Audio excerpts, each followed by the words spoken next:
Alright,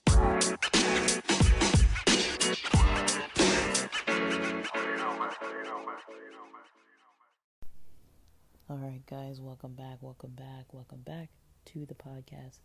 Welcome back to Theory and Theology. We're gonna take it into a bit of a category of something that's more familiar, my own background. We're gonna be looking at a bit of the Talmud from Tractate Nazir. So I'm going to explain more about the Talmud, explain about what the tractate is, what it comes from. I'm kind of giving Egypt a bit of a break right now, and some of the ancient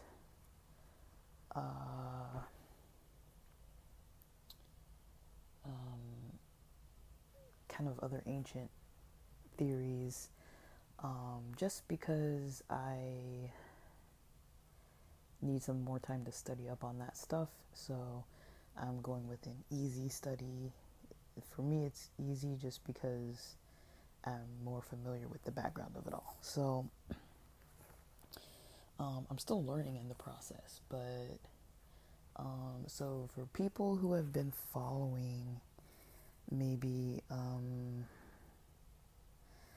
let me see, if you do follow the Jewish Parsha for this week, the portion is Mishpatim.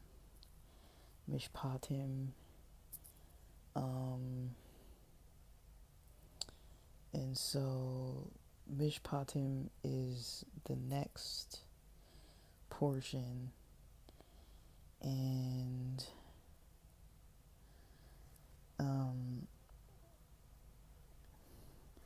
basically it means ordinances, and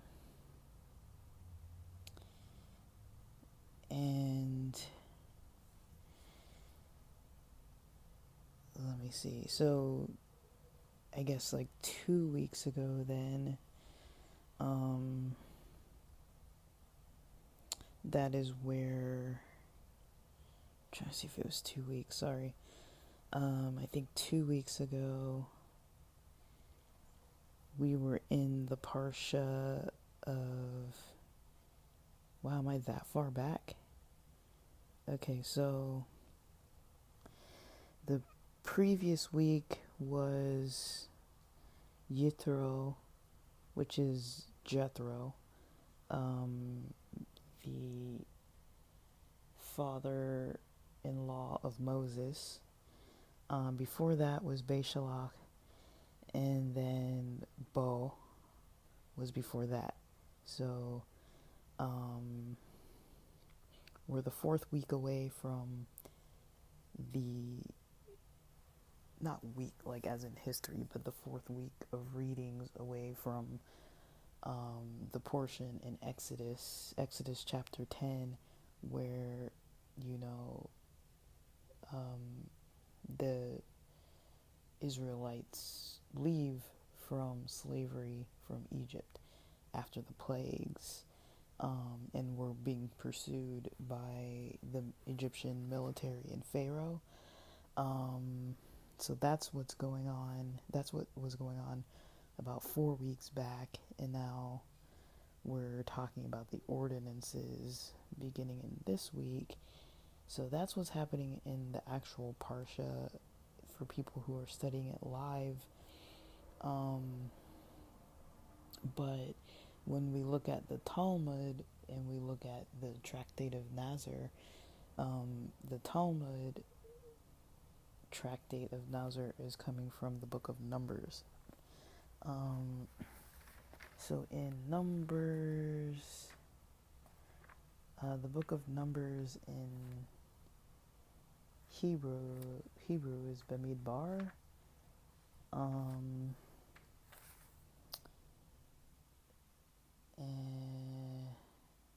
is it? Yeah, Bamidbar. And so the book of Numbers basically, starts out with a census. During the book of Numbers, they're still in, the Israelites are still in Egypt. Sorry, they're still in the wilderness in Sinai. Sorry, I didn't mean to say Egypt. They're still in the wilderness in Sinai. They're a little more established. They have commandments. They have laws. They have priests. They have basically a more organized version of a religion out in the middle of the desert, basically. And all of these things can move because it's all like based on like I don't know if it's based on a nomadic culture, but I mean, these things are like tents. They're not permanent dwellings. None of the wilderness is permanent. A lot of it is just wandering and moving. And it says, basically, for the book of Numbers, at the beginning of the book of Numbers, it talks about the census that was taken on the first day of the second month in the second year after the Israelites had come out from the land of Egypt. So by this point, when they take the census at the beginning of the book of Numbers, they've been out of they've been out of Egypt for 2 years. So they've been wandering around for 2 years already by this point, and we are like, Numbers is way into the Torah. Numbers is like deep in. Like, there aren't that many pages left until the Torah ends. And like, Moses dies in Deuteronomy chapter 30. Spoiler alert, I guess, but in chapter 34 of Deuteronomy, or in Hebrew is called Devarim. Moses dies in chapter 34 at the end. 34 is the last chapter of Deuteronomy, and Numbers has a total of 36 chapters. And so there's 36 chapters, then 34 chapters before pretty much the spies set out and find the land where the Israelites are going to dwell. And so basically I'm mentioning the book of Numbers because that is where the Tractate of Nazir is taken from the Talmud. And so basically that's where Numbers starts, right? The census.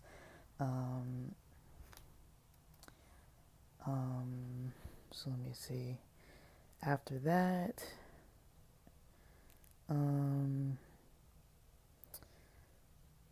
basically the encampments were kind of put in a specific order of how the different groups of Israelites would live, like kind of where they would live, what that would look like, who is in what group and everything, what companies, very like organized, like military, like sounds like the words they use, like companies, encampment, regiment, things like that are very like militant sounding in my mind.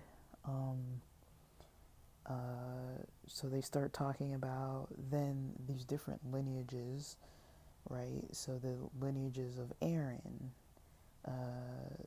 So Aaron's lineage, like for people who might not know, Aaron and Moses are brothers, and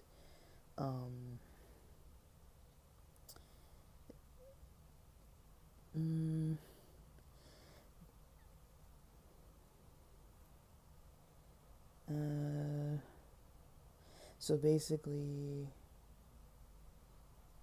the sons of Aaron are listed, and then basically the duties of the Levites are talked about, and then the census of the Levites, specifically the Levites.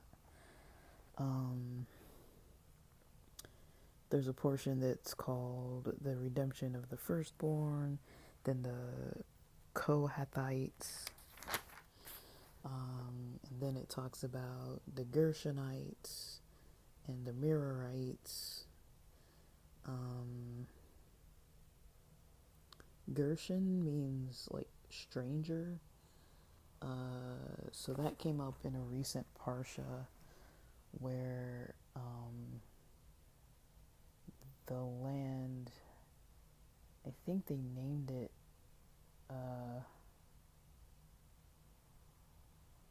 I think someone was named Gershon because of or maybe a land was named Gershon because somebody was a stranger. I don't remember how that goes, but it's like I just know the terminology meaning stranger. Then there's another census of the Levites in chapter 4 again. I don't know why. So in chapter 3, then again in chapter 4, there's another census of the Levites. Chapter 5 starts talking about what unclean people are like leprosy or skin diseases, contacts with corpses, basically those types of people, you can't just be like immediately in contact with them. Chapter 5 also discusses, confession and restitution.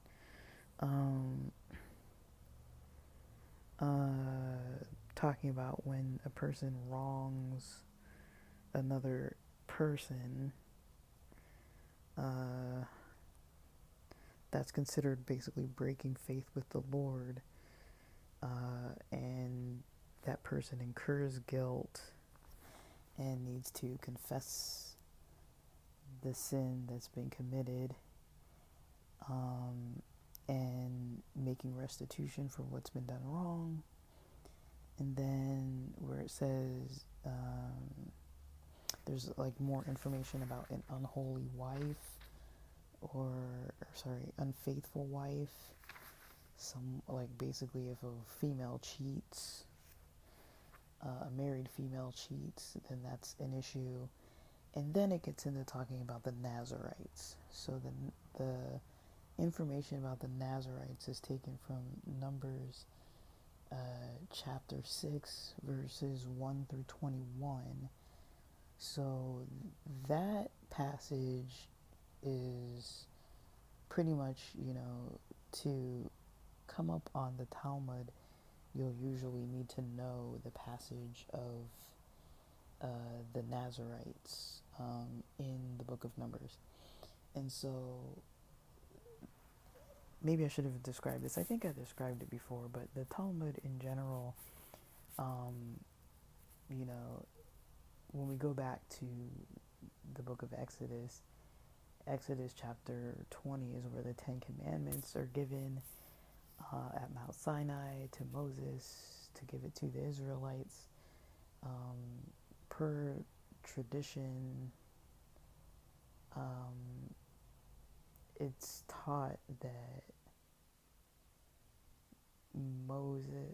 Moses received the oral Torah, which is the Mishnah, that Moses received the Mishnah at the same time that he received the Torah from God at Mount Sinai, and as well as the Ten Commandments, and went down, and the Ten Commandments were on the tablets. It doesn't really say what, I don't know if it really says about the Torah. I don't know if it talks about that, but per tradition, that's what's taught, is that This was, given to Moses orally. The Talmud was given orally, but it was the Mishnah, and then it was written down in books, multiple volumes, called the Talmud. So the Talmud isn't just one book; it's like multiple books, multiple volumes. It's almost like, the easiest equivalent I can think of is like encyclopedias. Like how, I don't know when the last time was I saw an encyclopedia, but encyclopedias are basically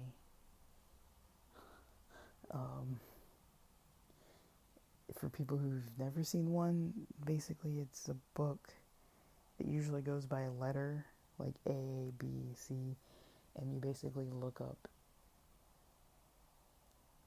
what you want to know. And so, say if I want to look up bobcats or something, I need the B letter encyclopedia. So way back in the day, if you didn't have a certain volume of encyclopedia, you didn't have any of the information with that letter. But the Talmud, it's not necessarily like that, but it's like you have different volumes that talk about different topics, and it's based in the scripture of the Torah, but from the Torah, there's the fence around the Torah, that's the oral Torah. So it's like there can be laws like the fourth commandment, an easy one for the Adventist folks, remembering the seventh day, keep it holy, labor 6 days, in the seventh do no work. I'm paraphrasing. I have it memorized like the back of my hand, but I'm not going to go into all the like manservant, maidservant, oxen kind of thing of like who can and cannot be working. But basically, if you take that commandment, which I believe is the longest commandment, because it expands, that commandment expands. Like there's other commandments like, don't commit adultery, don't lie, don't steal, honor your father and your mother. They're like a simple sentence. And then, the fourth commandment comes along. In the Catholic Bible, the fourth commandment is not about the Sabbath. There is no Sabbath commandment. In Exodus 20, in the Catholic Bible, that commandment no longer exists in there. Basically what happens is they split up two different commandments. But what I'm trying to say with the commandments is that, the Mishnah expands on that commandment. So there's a whole thing, a whole explanation about every little possible scenario and discussion that can happen surrounding what's right and wrong. And these things are written in volumes of books. And it's not only the 10 Commandments. And so when we come into the book of Numbers, if we're going kind of linearly thinking about the time period, the Israelites have been out of Egypt for 2 years by this point, and they're seeming pretty organized. And now there's some rules coming up about the Nazarites. So not only is this in Numbers chapter 6 verses 1 through 21, but there would have also been Mishnah, oral Torah, learning about this, which would have been more length than just the 21 verses in this book of Numbers. And then, it's written down in the Talmud, and there's a whole book about Nazir, which are Nazarites. So we'll talk about what Nazarites are. We'll talk about what the Talmud starts to say about them. I believe famous Nazarites in the Bible would be Samson. Samson was a Nazarite. That's why he had such long hair. People say that Jesus was a Nazarite. I don't know about that. Somebody told me that he's not. Now, he was from Nazareth. He was a Nazarene. Nazarenes and Nazarites are not the same thing. A Nazarene is someone born in Nazareth or raised in Nazareth. A Nazarite is someone who takes the oath to become a Nazir. In English, we say Nazarite. In Hebrew, they say Nazir.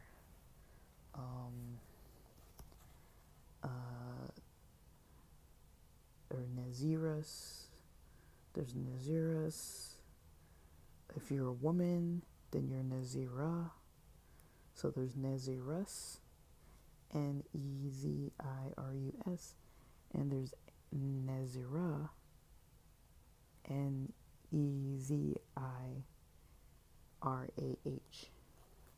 or just Nazir.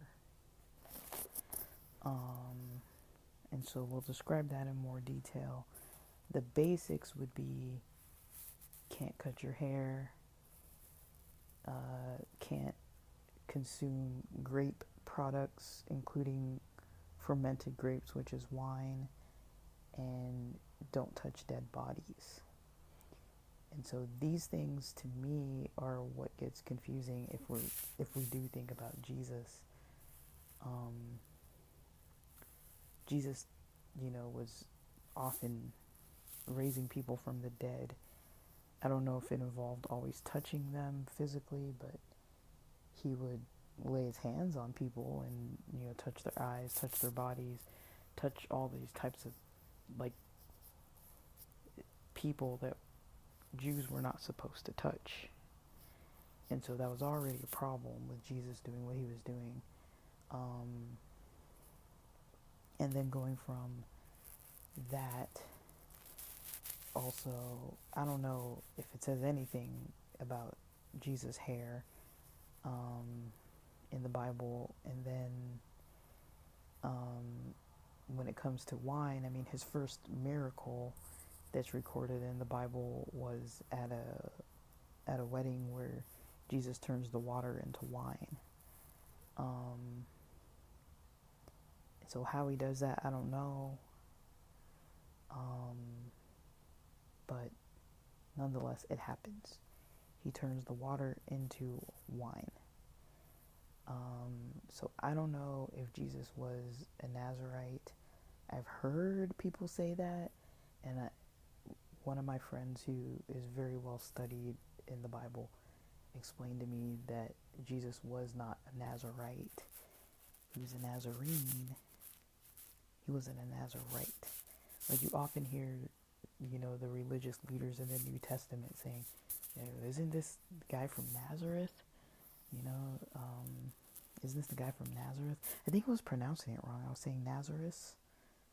Yeah, that didn't feel right. But yeah, Nazareth. So yeah, we're definitely going to get more into this. But I believe the Talmud, the age of the Talmud, I could be wrong. I think they say it's from the second and third century it was written, but the Mishnah would have existed all the way from the first time that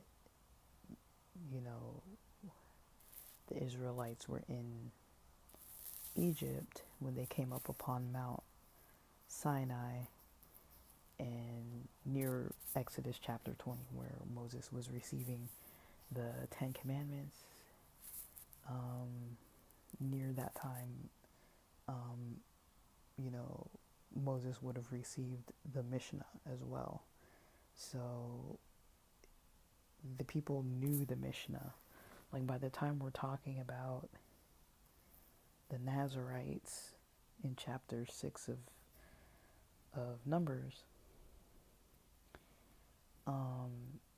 they would have already known for almost 2 years about the Mishnah. They would have already known what it says in the Talmud. I don't know if everyone would have known or if it's only the priests. The way I learned is that Moses talked to Aaron, who talked to the Levites, the priestly nation, and they were the ones that were kind of like the holders of this information. I don't know about the general Israelite public, if they would have really known all of this, or followed all of it, or cared. I mean, it seems to me they already have enough laws. There's so many laws. Like, it's just like, you know, from the time, you know, of the Exodus, you know, most of Exodus, Leviticus, Numbers, there's just so many laws and rules and things that need to be done and not done, and stories too, but there's a lot that is being requested of these people who are literally wandering around in the middle of the desert, in the middle of nowhere for 40 years. We're only 2 years in by the time we get to Numbers, the book of Numbers. We're only 2 years in to their wandering, and then by the end of Deuteronomy, that's 40 years. Moses dies at the end of Deuteronomy. So we've got 2 whole books, basically, until 40 years passes. So we're going to get more in-depth into this. I hope that I organized that explanation good enough. The reason why I'm mentioning Egypt so much is because I've been like talking about Egypt a lot, and in the process of talking about Egypt, I've talked about Israelites, and I've talked about the book of Exodus, which is where the Parsha actually is now. And so it's just kind of an interesting line of things. So this is 2 years past where the actual Parsha is kind of around where the Parsha is now. I think 2 years in the future from where the current Parsha is, this is kind of how the Israelites look at you know, the future from what the current Parsha is. They're a lot more organized. Alright, so moving on to talk further about Nazarites. So just in general, with that majority of chapter 6 of the book of Numbers, pretty much the laws, I guess what I'm struggling to maybe understand is why a person would take on this oath. Basically it says those separated, those consecrated, that's what the Nazarites are. They're separated or consecrated by basically it says having their consecration to God upon the head while they're under this oath. So I already have a lot of questions, like why would somebody do it? Like why would somebody take the oath to be a consecrated person or separated out as a Nazarite? Why would they take that oath, and how long is the oath? because it sounds like there's an end period to it. It doesn't seem like it's permanent. I don't think. So basically, when it comes to the situation with the grapes, it basically says not drinking wine and strong drink. So wine and strong drink are two different things. Like, say for example, and I could be wrong on this because I still haven't fully studied all of what the explanations are here, but I would personally distinguish saying like wine would be something, that's from fruit, you know, versus like beer that's from like barley or something like that, right? Hops, or tequila, whiskey, these don't come from grapes. And there's other types of wine that's not grape wine, but I feel like famously, grapes are used and fermented. So I think it means any kind of alcohol. That's what I'm taking from this. Wine or strong drink. Otherwise, it would have just said wine, I think. But I didn't write this, so I don't really know specifically. I'm kind of taking a bit of an educated guess here. So basically, the vow, either men or women can take this vow to separate themselves to the Lord. And basically, in this separation, their head is what's consecrated.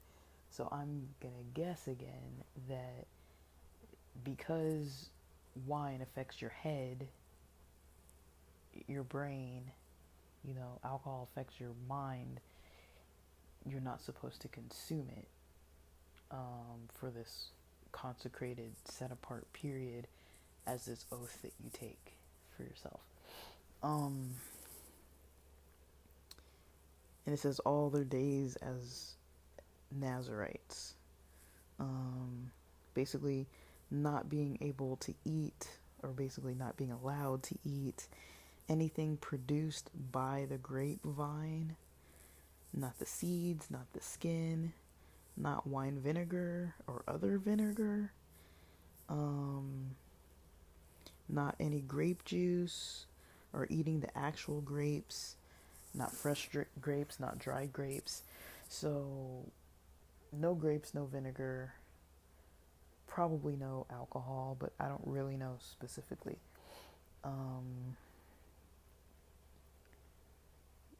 And so basically what wine is basically juice of the fermented grapes, and then vinegar is from wine, and so vinegar is still from that. Now, if I take into account the things that I've had this week, even just today I had Subway. I put mustard on it. I think mustard has vinegar. I put pepperoncinis. I don't know if they're pickled, but I did have pickles. I don't know if pickles even count.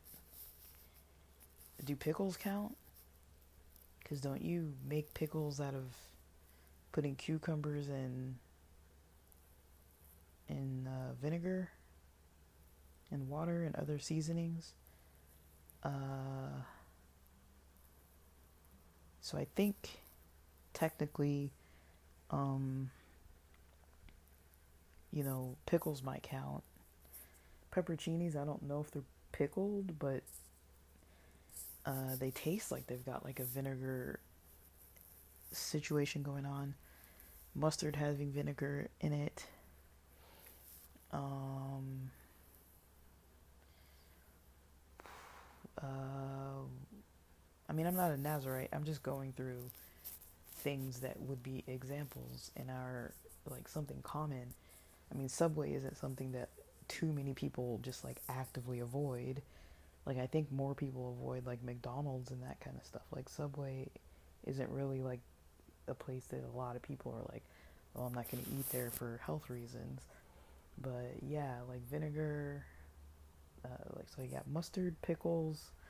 I asked them to give me 2 packets, separate, the oil vinegar separate, because I didn't want to eat the whole foot long for today's lunch. So I still have the second half of it for tomorrow's lunch. And so I didn't want a lot of liquids. So I basically used the mustard from my house, added my own avocado from the house, and asked for, on the side, oil and vinegar. And so I didn't have any of those placed on the actual sandwich. They gave me 2 packets, one of oil, one of vinegar. The vinegar said red wine vinegar. Or wine vinegar. I don't know if it said red, but it said wine vinegar or something like that. Red wine vinegar or something like that. So you probably couldn't eat that either. Yesterday I had a Mediterranean salad for part of my lunch. I had chicken and Mediterranean salad, and there's a vinaigrette that goes on the salad. I don't know exactly what it is. So I probably wouldn't have been able to eat that. And then it had 2 stuffed grape leaves.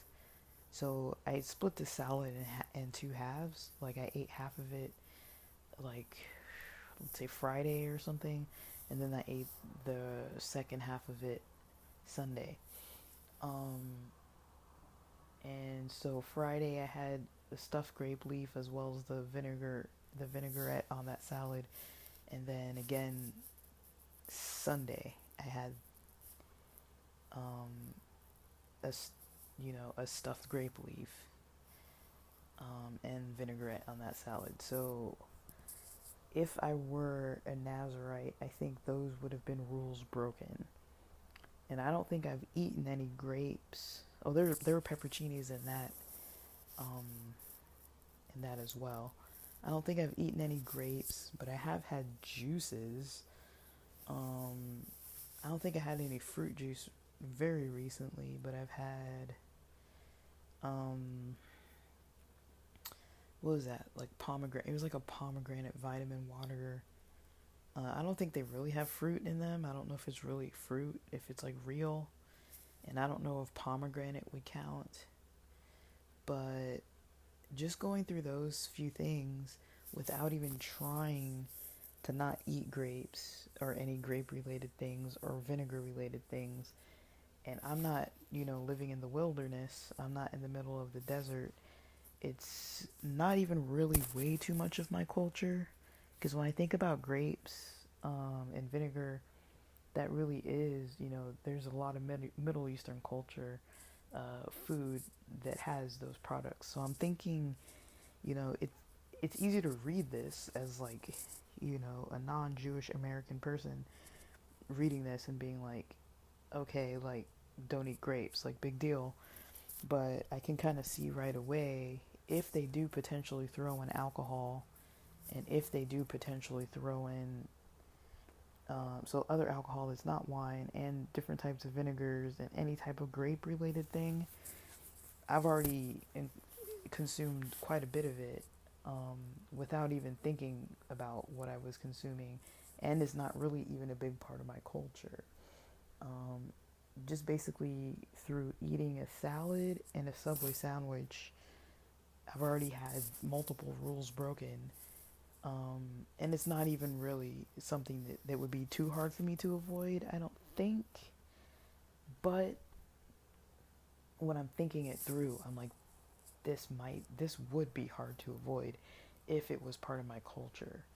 Like, in a lot of cultures, vinegar is like something that's cooked with often, used in foods often. Like, I pick from a wide array of food. I eat a lot of sushi. Sushi rice has vinegar in it.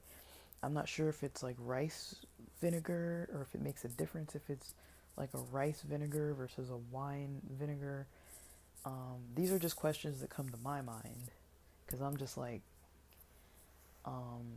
trying to like put myself in the shoes of a person who might choose to do this.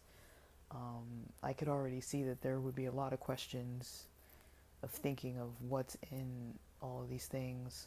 And I'm sure I'm missing a lot. Like, I don't drink that much alcohol wise, but I wouldn't say that I never drink. And so I think the last time I had any alcohol, when was my friend's birthday? It was in January. I had a little bit of champagne. It wasn't that much, but it was like a gulp or two of champagne, just as a toast. And I wasn't really into drinking that night. Yeah, I had one or two sips. I don't think I can even handle one or two glasses of champagne right now, honestly. Like, my tolerance is so low.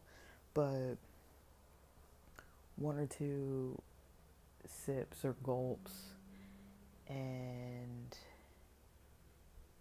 yeah, so that might be considered strong drink. I don't remember when it was though. It was like mid January, so about a month ago, maybe a little less than a month ago. I don't know. It's kind of hard to keep track. But let's call it a month ago. But if I was actually close by to be hanging out with my friends on a regular basis, I'm a lot more often around wine, alcohol of all kinds. I'm actually pretty regularly around a lot of different kinds of drugs, in all honesty, because I know a lot of people who use a lot of different kinds of stuff. And so just that part alone, I don't want to get way too much off topic, but just that part alone, just looking at grapes, grape seeds, stuff like that. Like, I feel like most of the times when I've read that, I was like, who cares if you're like, if you're having, like, I can avoid grapes, that's not hard, But yeah, vinegar is a hard one to avoid, I would think. And I could be wrong on some of this stuff. I'm not certain about pepperoncinis or mustard or pickles, but I do think that they all contain some form of vinegar. Unless pepperoncinis just naturally grow like that, but I thought that they were like a pickled type of a pepper. Let me just look this up. Goodness. It's gonna bother me because I don't like saying like really incorrect things. Let me see.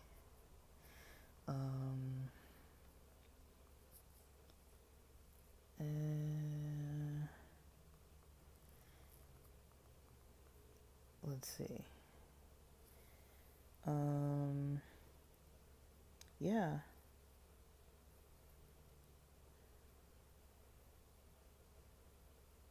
So it says, yeah, they're soaked in vinegar.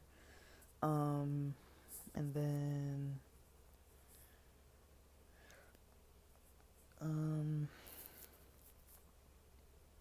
mustard and vinegar.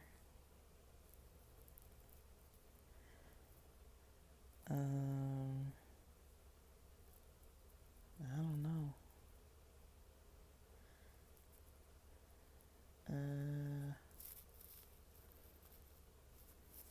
Let's see. I don't know why I don't trust myself on these things. Sorry, please bear with me. Give me 1 minute. One more minute. Let me just figure this out. Yeah, vinegar. Vinegar and mustard. And then let's look at the pickles. I love pickles, man. Yeah, vinegar. So, geez. So yeah, they all contain vinegar. I do believe that sushi is rice vinegar though. They use rice vinegar in the wine. I'm pretty sure about that. I'm not gonna look it up, but I eat a lot of sushi though. I mean, I ate sushi last week like multiple times, so I don't know. Like when I think of it, I'm like, man, like it would be really hard to actually avoid, you know, certain condiments, dressings. Even if you're not eating grapes or drinking wine, avoiding vinegar and different kinds of seasonings and things that contain vinegar, even if it's not really too big of a part of your culture. But I do believe in a lot of Middle Eastern foods.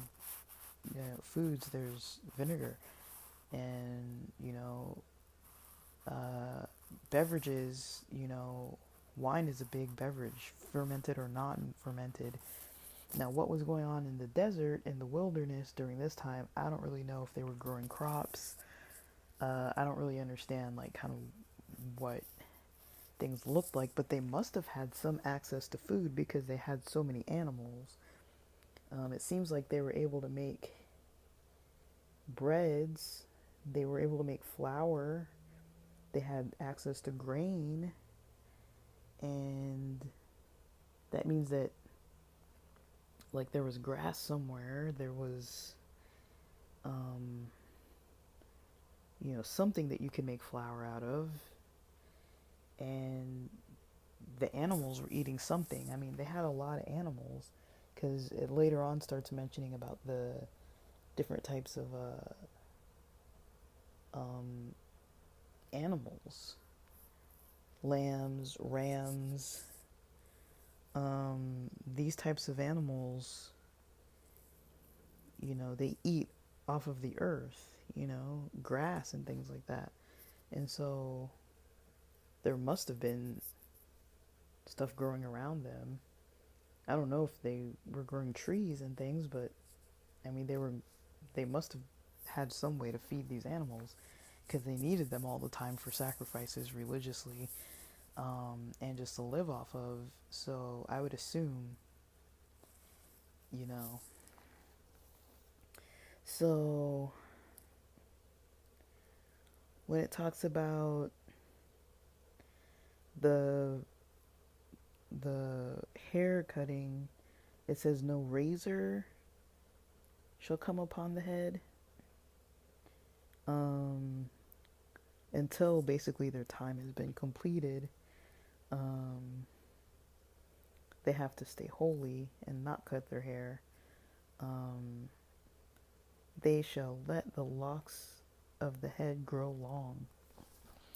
So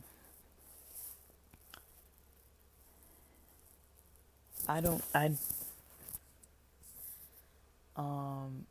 wondering how much Rastafarian culture comes from this.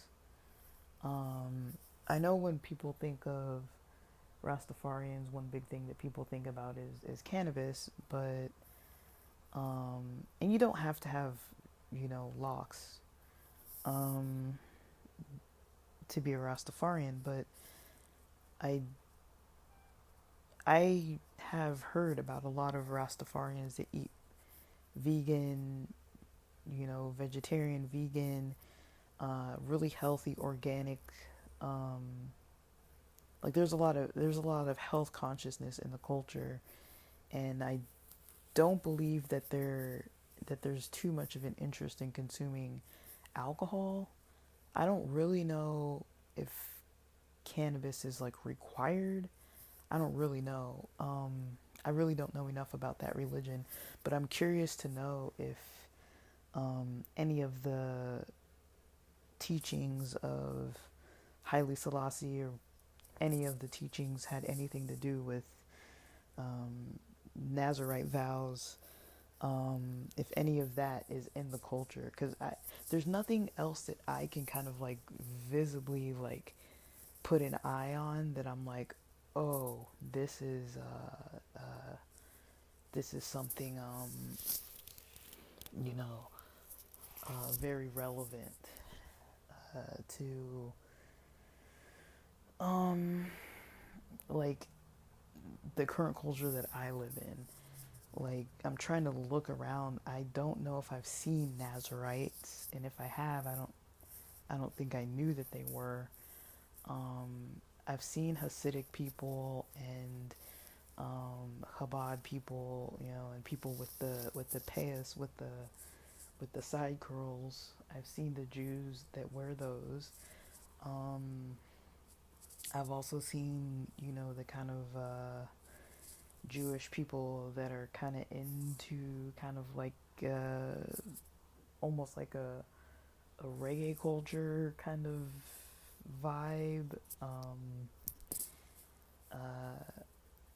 Even before Modest Yahoo came out with his most famous album that got released when he was still a religious Jew, even before he came out with that album, I recall him being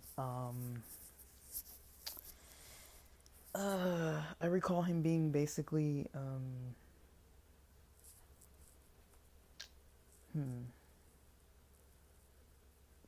like, he was talking a bit about reggae culture and things like that too, and he wasn't the only one that I kind of noticed.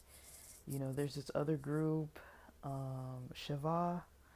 They're very kind of like, they've got this like feel to them. I don't know, like, I don't want to go like way off on a tangent, but I'm trying to think about Jewish and other types of kind of like visible Nazarite culture. I wouldn't say that I personally know anyone who's a Nazarite or whoever has taken that vow, but I do know quite a few people I've come across that kind of have this love for reggae culture, this that do have locks. I've known some Jewish people with locks, or some people who were non-black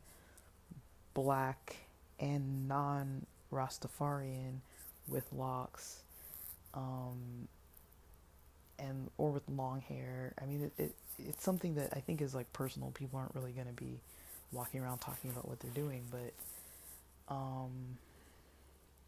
I guess, and maybe it's ignorant of me to be like, why would somebody take an oath? I mean, like, I think,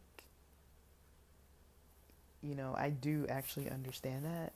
And when I think back, I'm like, why did I even say that? But, just to me, this specific one doesn't seem like, I don't know. I don't fully get it. And I'm not saying people shouldn't do it or that there's anything wrong with it. Who am I? I just,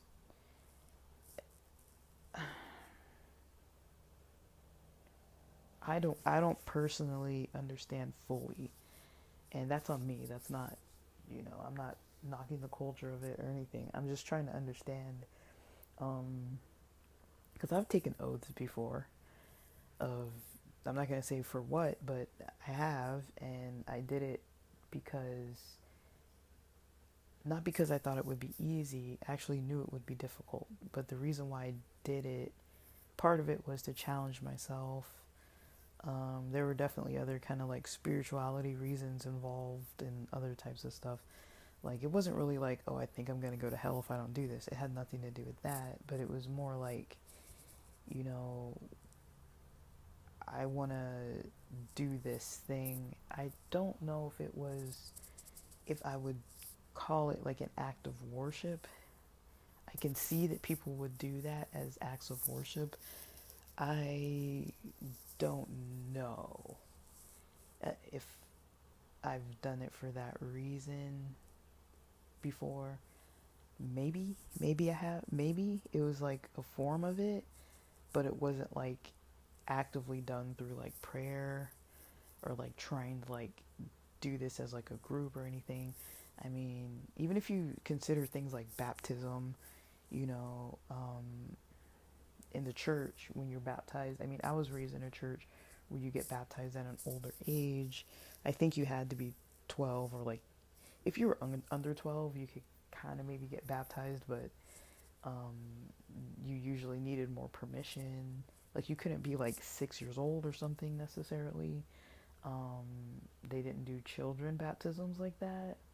I've never seen anybody request it or anybody do it, but I know a lot of churches, different types of churches do baby baptisms, different types. Baptism is like, there's a whole array of different types of baptism things, but that is a form of a commitment. I don't know if it's an oath, it's a form of a commitment that a person would take to do that. So I don't really know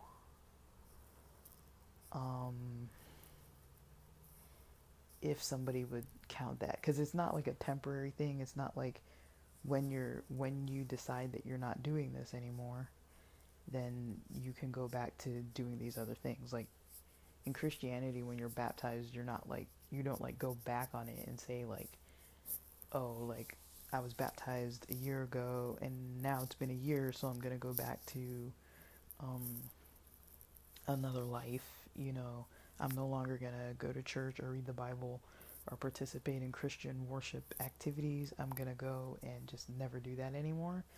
I don't think that's how baptism works. Usually it's like a lifelong commitment, or expected to be a lifelong commitment, even if you convert or, no longer have the belief anymore. So I don't really know. I usually get more questions than answers, so I don't really know.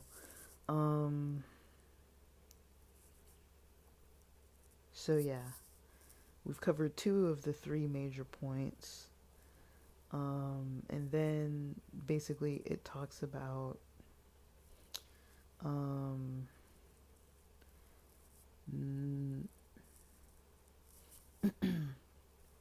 during the time period when they're separated, and in this consecrated time period, they should not go near a corpse. Now, I knew that part. The part that I didn't know, when they say near, I didn't understand proximity. So I don't understand the distance. Like, for example, with the Rona, we have 6 feet of distance. It's kind of like an acceptable space between you and the next customer in line or something. There's like a number, but I don't know what near means. And the part that surprised me the most out of all of this, which is kind of why I started asking more, like, why would somebody want to do this? It basically says that if your father or mother, brother or sister die, you still can't go near those deceased people. I don't know if that means graveyards, funerals. I don't know. Like, these are questions that are just suddenly coming to my head, that I don't really know answers to. And so, who is it? I mean, how much of a distance, and what type of, because I feel like with the grapes, they broke that down in a way where it's like, okay, I can understand that. With the shaving your head and like basically saying don't cut your hair, I mean, there's not that much extra description that a person needs to give about not cutting your hair. And then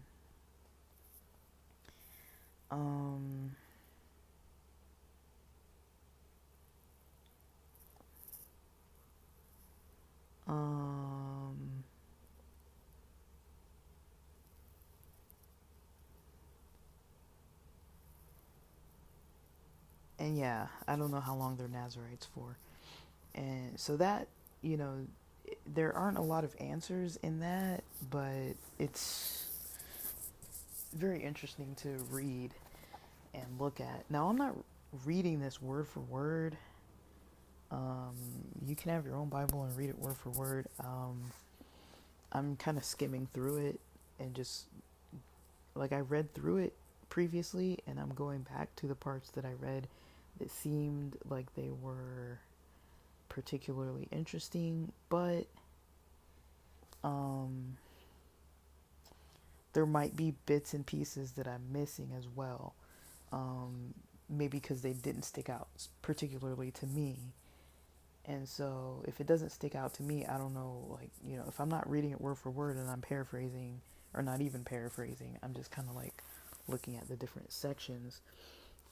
There's definitely stuff that I'm skipping. And so, I would say if this topic is of interest, read it yourself or even go on Bible Gateway and listen to it. It's probably just a couple minutes. It can't be that long of a passage. It's 21 verses. It's not that long. It didn't take me that long to read it, and I read really slowly, and I don't even know this section very, very well. And so, yeah. So basically, it goes more into detail about the corpse related things and explains what you have to do if someone suddenly dies nearby.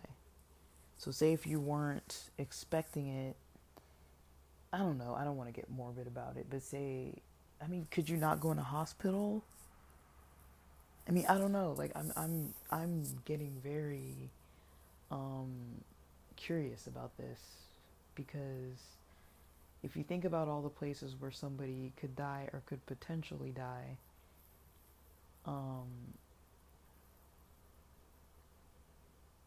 and I don't know what that proximity is supposed to be either with the near. Are you still near? If there's like a wall between you, is that near? I don't know, but because they're saying, say if someone nearby suddenly dies, like what if I went to visit a friend in the hospital and someone in the hospital in the next room unfortunately doesn't make it? What is that? So I don't know.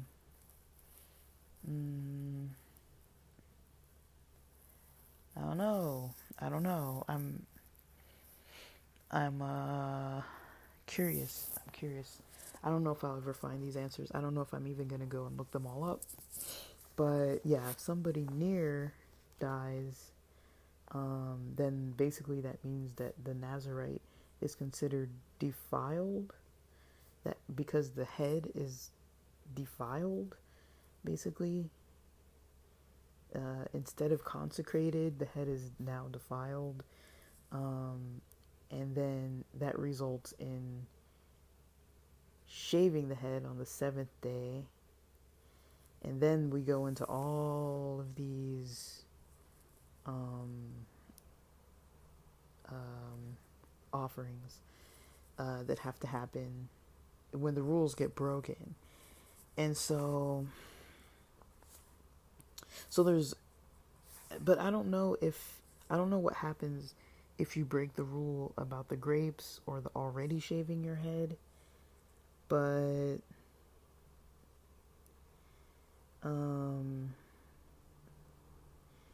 so basically the offering, if you've been defiled in that way, would be to bring 2 turtle doves or 2 pigeons to the priest.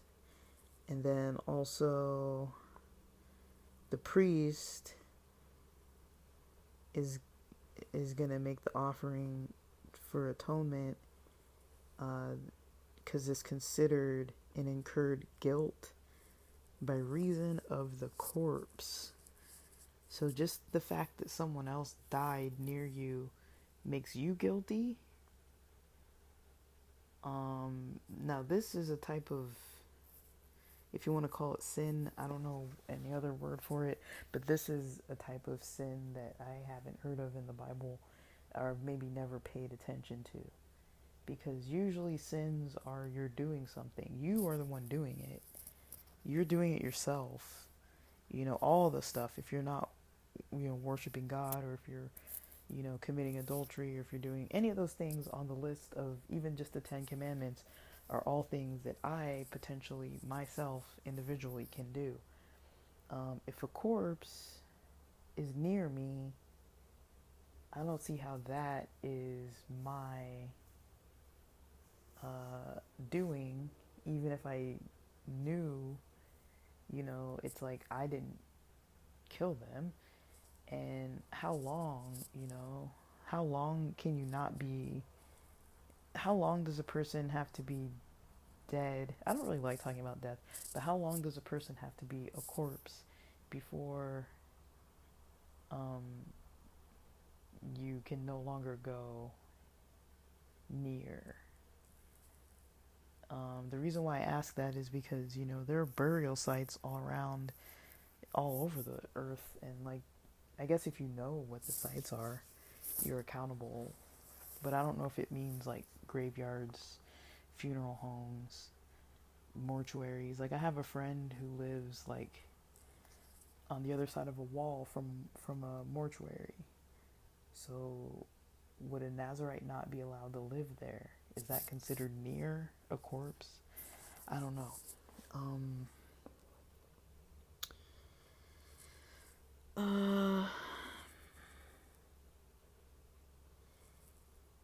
And then they have to sanctify themselves, their head basically, and then bring a lamb, a year old, as a guilt offering. I don't understand the part that says the former time shall be void because the consecrated head was defiled. So I guess it's like you have to bring another offering after you've been consecrated. So there's the when you're defiled, you have to give the offering, and then after you're consecrated again into the Nazarite vow, then you have to again bring an offering. And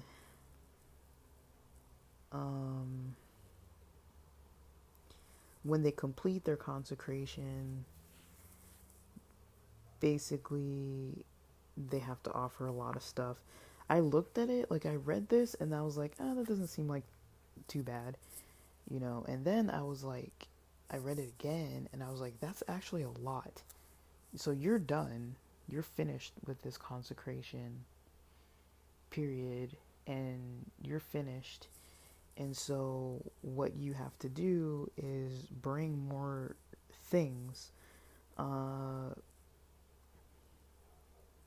as a gift. You have to offer a gift to the Lord. So this is what a person would offer once they're done with their Nazarite vow. One male one male lamb a year old. One ewe lamb a year old. One ram. All of these can't have any blemishes. And they're relatively young, but if you think about it, they had to be raised. It's not like it's a newborn or an older one. Like, it has to be a year. And so there must be animals that, I'm just speculating here, but there must have been animals that people were just raising to be a year old, or that you could buy at like certain time periods in their life, because a lot of offerings had to be like a certain time period, or a certain, like a certain age, or a certain amount. And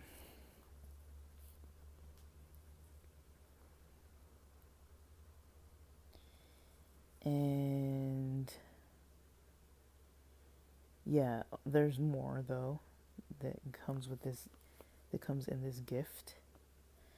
A basket of unleavened bread. So I don't know how much a basket is. I've seen like a box of matzahs, and that's a lot. So I don't know how much a basket would be. 6 boxes? I don't know. And cakes of choice flour mixed with oil and unleavened wafers spread with oil. A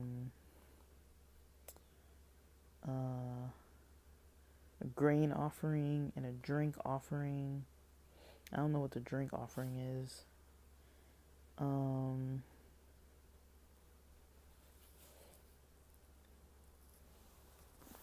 Let me see.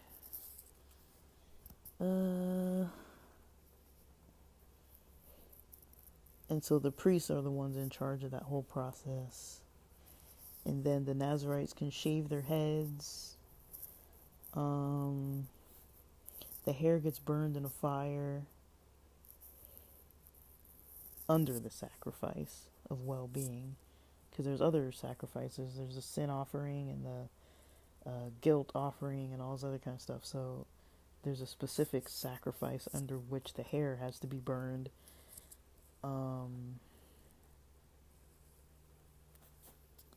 And oh man, there's like so much more. Like basically, the shoulder of the ram when it's boiled, one unleavened cake out of the basket, one unleavened wafer, and shall put them in the palms of the Nazarite after they've shaved their consecrated and it's shaved the consecrated head, and basically do an elevation offering. That's what the priests are gonna do.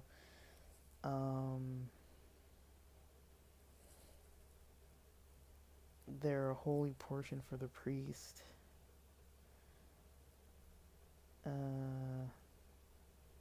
The breast and the thigh get elevated.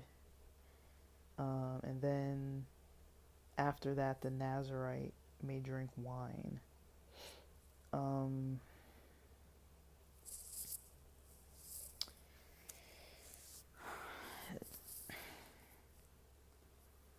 I don't know.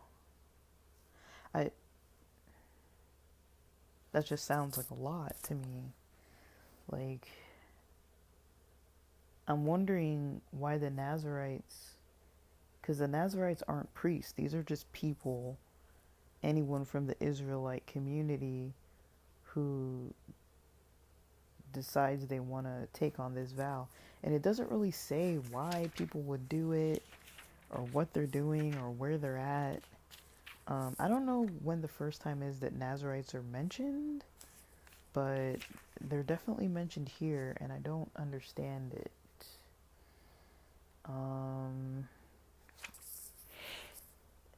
Like, I'm not trying to even be difficult, because I can try and be difficult sometimes. I'm not even trying to be difficult.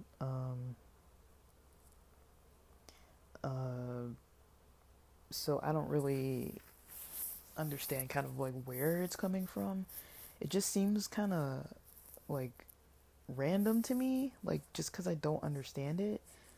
Like it's like there's all these laws, there's all these rules, there's all this stuff, there's the census, and then all this stuff, and then all of a sudden it's like, oh, by the way, if you want to become a Nazarite, this is what you need to do, and if something gets messed up in the process, this is what you do, and when you're done with the process, this is how you end it, and you're done with that vow. But why would a person take the vow? Like, why would, not even in a mean way, but like, why would the person do it? Like, the Levites, you're born into that priesthood. There's all these different groups of people that were mentioned, the Kohathites, all these types of things. Like, you're born into this.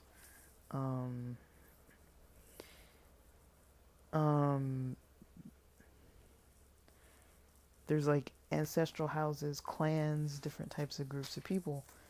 But why are the Nazarites a thing? Like, where did that come from?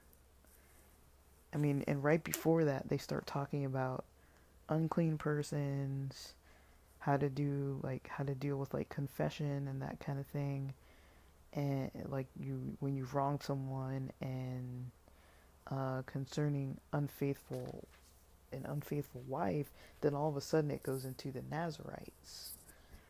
And so it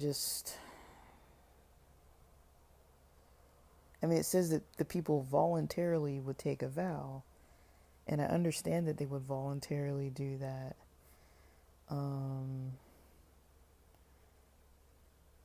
I mean, if Samson was a Nazarite, I mean, I don't know.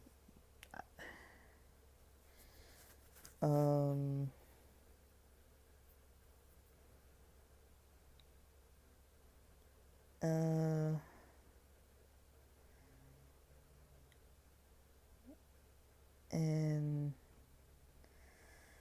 I don't know. I mean, I understand that people take oaths and things and vows, but I just don't. This one is just completely not something that I'm too familiar with. It's very interesting. I wonder what it would look like nowadays when you don't have the sacrificing. Uh, people don't do all this like ram, and at least here in LA, we're not sacrificing a lot of animals like that. Um, Not just like at some temple that's like at least not something that's like publicly known. I mean, I know in Middle Eastern culture, people do butcher animals. I'm from an African culture where people butcher goats and things for like weddings and, different types of ceremonies. So it's not like it never happens in the US. I don't know if there's even laws against it or what. I think you're allowed to kill your own meat and do with it what you're gonna do, but it's like, I don't really know. I really just don't know. But I've never known any sacrificing type of things that happen around me, um, to my knowledge. Um, but yeah, I'm curious to know more about Nazarites. Um, I'm curious to look into the Talmud and see what it says. Maybe I'll get some more clarity on some of the things there because um, this, as it is, just like thrown in the middle of my, you know, um, interests. It's not a very clear cut.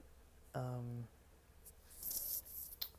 uh, it's not very clear cut. So we'll talk more about what the actual Talmud says. As of today, the Talmud uh, tractate, the portion is like if you look at 8 minute Daf, um, the one that Rabbi Eli Stefansky does. Today the tractate is 21. So it says Beit Aleph Beit, but I think it's 21 basically. Um, and as of this point, I haven't even read one from part one, and so I still have a lot to learn. So I'm hoping I'll learn a lot, and it should be fun. This is me procrastinating from the other plans I made for my day, because I would just rather do this. But yeah, I got this free Talmud in the mail. I ordered it from Rabbi Eli Stefansky's site. It's free. It shipped from New York, so it didn't take that long to get to me. And it's really cool. I got the English one. So I previously ordered a Talmud, and I wanted another one because I wanted to study this tractate. But I was like, man, I like to read stuff and have like something physical to hold. And I was tempted. I was tempted to lie, and like um, there's a, um, you fill out the form, and it asks you, have you ever had a Talmud from them before? And I was tempted to be like, no, because I've got a different email address, different, address. Like my name is the same, but it's like, I don't think my name is that memorable. Maybe it is because I'm not Jewish, and maybe it stuck out more than maybe some other names might, but, um, I, yeah, I was happy that they sent it to me. And so I like studying along with that, um, the portion that they cover every day. Um, I don't study it every day. I don't listen to it every day. Um, but when I'm in the mood to just totally geek out on something that I find interesting, like I I didn't even know that the Talmud had a whole book on Nazarites. That's really cool because it doesn't seem like the Bible has a whole lot to say.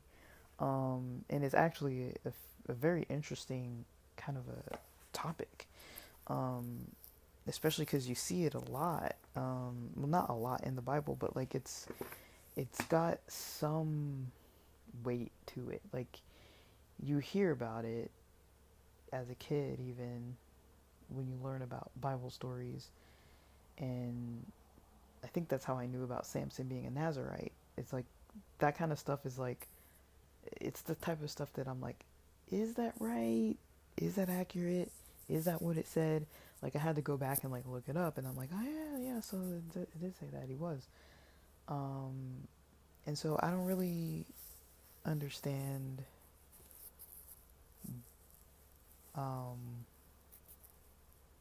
too much about it, but I'm still learning. I'm gonna do a lot to keep learning, and I'm enjoying myself. This is the type of stuff that I really like doing with my free time. So, yeah, with that, I'm gonna actually go read some other stuff and put this down for now. But with that, thanks for listening.